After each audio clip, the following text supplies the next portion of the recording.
Hi, sweet friends. It's Mimi from Mimi Homestyle, and today I'm giving you a tour of my favorite craft room tools, my top 18 to be exact.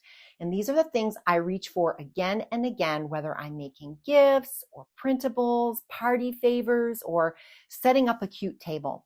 I'll show you what they do and how I use them in real life. And as always, I'd love to hear if you use any of these too, or if you have any favorites of your own, just drop it in the comments below. I'd love to hear. So let's get into it. First up is my ride or die printer, especially if you love printables like I do. The Epson EcoTank ET8550 doesn't use cartridges, it uses refillable ink tanks that last so long I barely think about replacing them. I love that I can print thick cardstock without jams or smudges, but what really sets this one apart is the paper size. I can print on 12 by 12 scrapbook paper and even 11 by 17 sheets, which is perfect when I want to create larger menus, full-size signs for my tables, or layout printables that take up more space. The print quality is beautiful. Everything looks vibrant and professional right from home. And if you're someone who crafts and hosts, this is one of those investments that makes everything easier and more enjoyable. Now a hack, I print my Canva designs full bleed on 11 by 17 paper and cut them into placemats or fold them into oversized cards and printable folders. They're perfect for party kits or seasonal menus.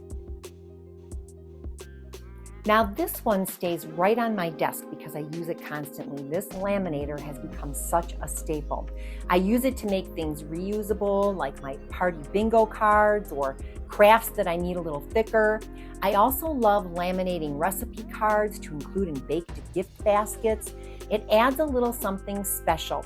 And what I love most is how smooth the finish is. It doesn't bubble or curl, and it heats up fast, which is nice when you're doing batch projects.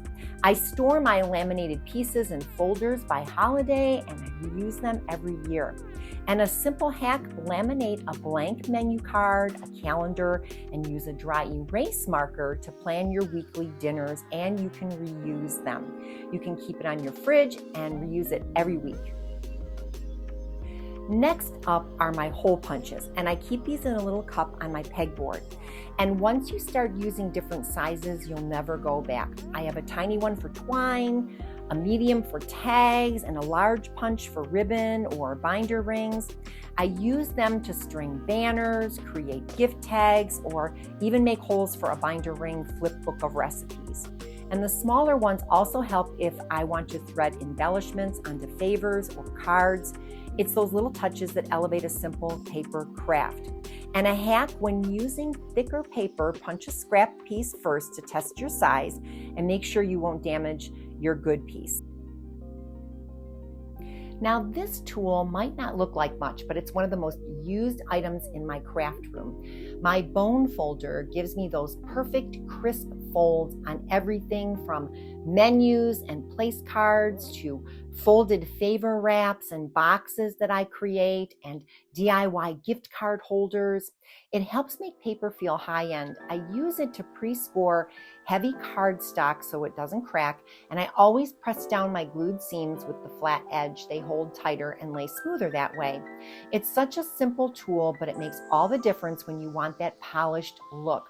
And a hack, if you're making multiple folded items like menus, treat wraps, or cards, use your bone folder and a metal ruler to batch score your stack before folding. And it saves time, gives you uniform creases, and it helps everything stand up perfectly. This next little tool is one of those quiet stars in my craft room. I reach for it constantly. The Katomaru Pro Corner Punch gives that soft, rounded edge that instantly makes any project feel polished and finished. You don't always notice when something has sharp corners, but when you round them, especially on printables or cards, it suddenly looks like something you picked up from a boutique. I use it on party signs, favor tags, game cards, even recipe cards I'm giving as gifts. And I also use it on pieces I laminate because it keeps them from peeling or curling. And it's one of those little upgrades that doesn't take extra time, but it makes a big difference in how your project looks. And a hack, If you're making a stack of printables like trivia cards or mini recipe books, round just one corner on each sheet. It's a fast visual cue to help guests or family flip the stack in the right direction, and it keeps the corners from catching or bending. Now, you've probably seen this in a few of my videos already, and this glue gun is one of my favorites because of its precision tip. It lets you apply glue exactly where you want it, no giant blobs. And I use it for adding ribbon to frames, attaching small beads, or fixing anything quick around the house. And the stand keeps it upright and it doesn't drip as much as others that I've used. And a hack, keep a silicone mat under your glue gun to catch any drips, and use a spare glue stick to push through when you're almost out. It keeps the flow going. I have my glue sticks in a Dollar Tree container, and I use Gorilla glue sticks for the best hold. I call these my detail scissors. They're sharp and they're tiny, so they let me cut right up to the line, perfect for trimming tags and stickers or fussy cutting shapes from pattern paper. I also use them for trimming loose threads from ribbon or even tiny vinyl decals. They're always within reach, and I used these to cut out my cute bunny favors for my tables in my Easter video. And a hack, keep these only for paper. Don't use them on ribbon or tape to keep them sharp. And label them paper only with a little tag if needed. Next up is my paper cutter, and it is a total workhorse in my craft room. I've had it for years, and it's solid and heavy so it doesn't shift around while I'm working. And the blade cuts clean and straight every single time, which saves me so much frustration. I use it for everything from trimming printable tags and party games to cutting down large sheets into smaller labels or menu cards. When I'm prepping for a holiday or creating gift sets, this tool helps me batch cut things quickly and accurately. It also saves your hands from the strain of cutting with scissors for long stretches. I keep it tucked on a shelf in my craft closet, and I pull it out onto my butcher block table or my desk.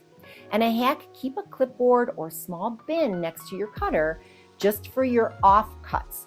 Those trimmed pieces are perfect for testing punches, glue coverage, or jotting quick label notes before you work on the real piece.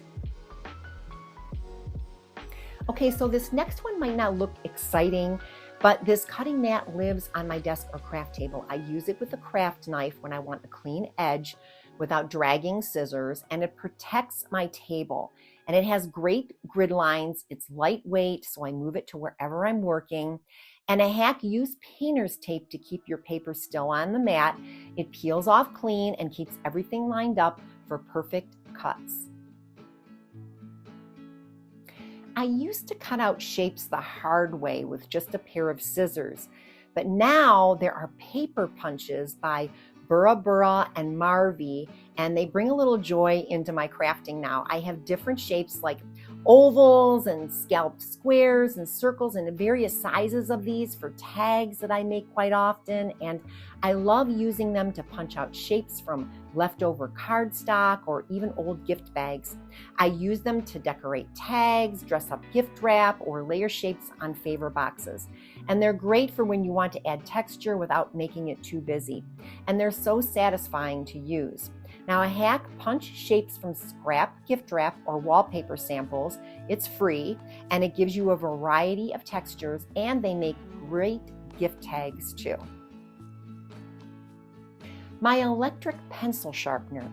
I use this more than I expected. When I'm working with colored pencils or fine tip sketching tools, this sharpener gives the perfect point. I keep it plugged in right by my desk inside my craft closet, and it's one of those tools that makes prepping your materials quick and easy, no hand cramps.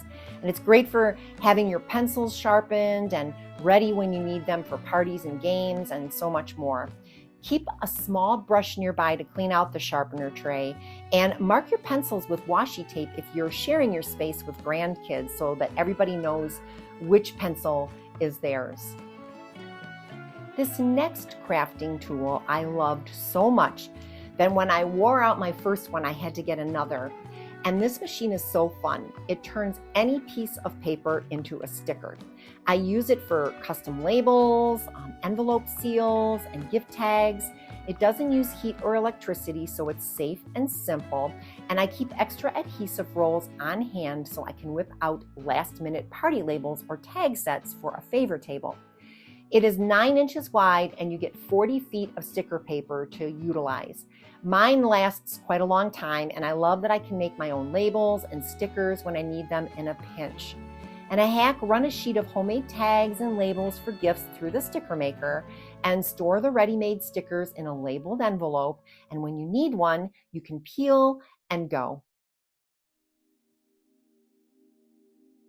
Here's one I use way more than I thought I would, and it's this little silicone painting mat, a game changer for messy projects. I use it under everything, glue guns, paint cups, glitter, because once the mess dries, you can peel it right off or wipe it right off with some water and a rag, and it keeps my craft table clean and it's reusable.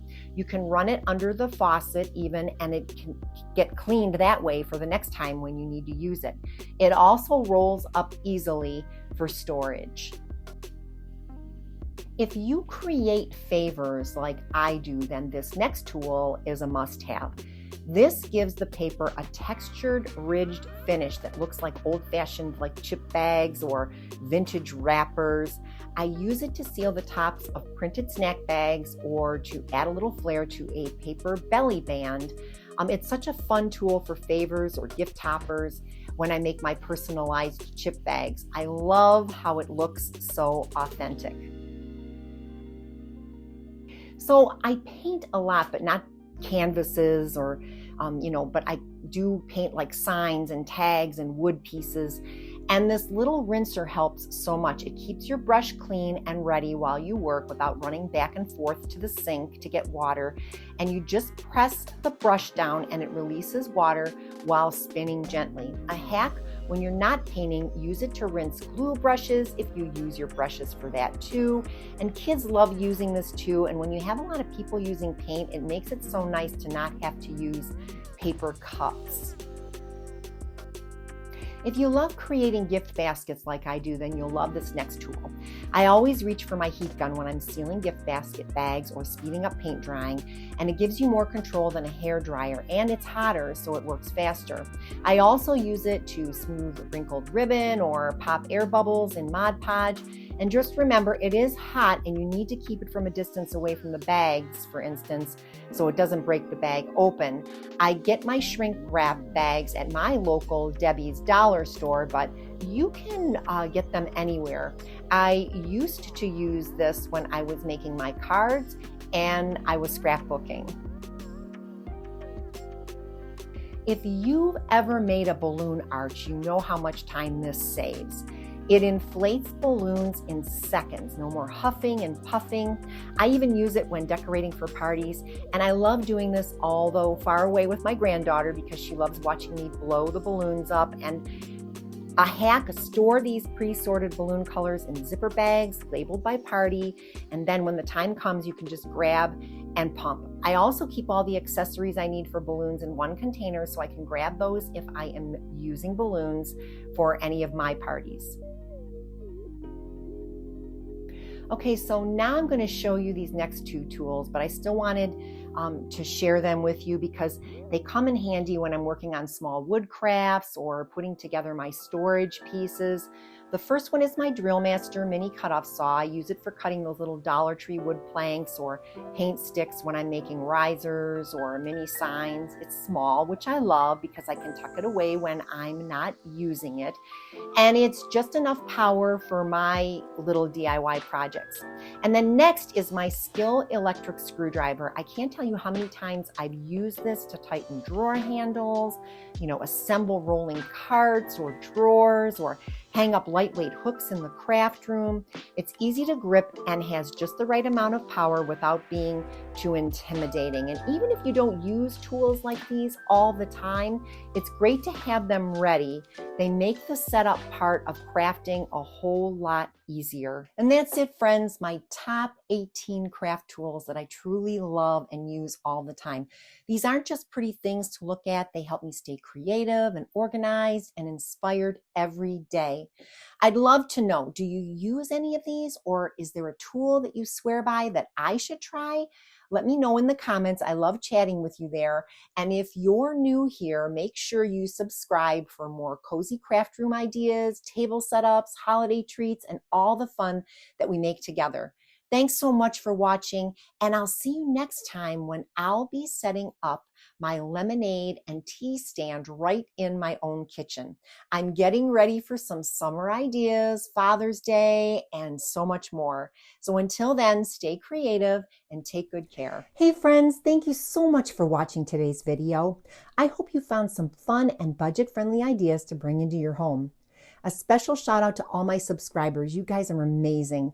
And if you're new here, don't forget to hit that subscribe button and tap the notification bell so you never miss a video. I post weekly with more home decor, party planning, and DIY goodness. Also, check out my shop at Grin & Print on Etsy. I've got some fun games, printables, and party supplies that I know you'll love. Thanks again for all your support, and I'll see you in the next video.